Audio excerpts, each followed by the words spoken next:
Денеска со вице-премиерот сме на настан кој што го организираше Амчам, како комора која што ги обединува големите компании, кои што навистина на денешната средба и јасно зборуваат за недостатоците на човечкиот капитал во нивните фирми или усогласувањето на оно што се нуди на пазарот и оно што е побарувачка на пазарот.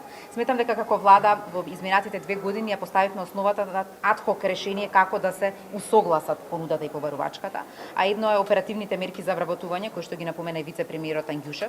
Таму имаме издвоено за прв пат историски највисока сума која што ќе се вложи директно во преквалификација, доквалификација, поддршка на компаниите да вработуваат лица кои што тие самите ќе ги обучуваат и тоа се 1 милиарда и 1 милиони денари, кои што треба на некој начин да ги презентира потребите и потребата и понудата на пазарот на труд.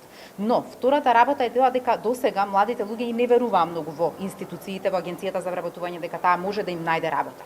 Но изминатата година со почетокот на младинската гаранција само минатата година беа евидентирани 6.500 млади луѓе од кои што 1900 се вработија. Тоа кажува дека само со тие почнуваат да дискутираат и да дебатираат дека агенцијата конечно се отвара и дека има мерки кои што не се популистички, туку реални, согласно пазарот на труд, навистина дава ефект.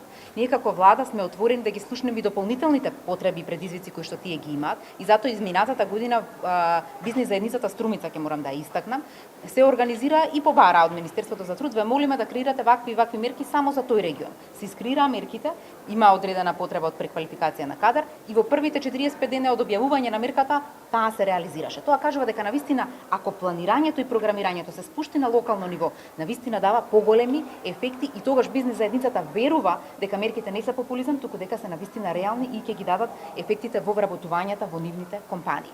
Дополнително, освен младинската гаранција која што се пилотираше, се донесе и законот за практиканство.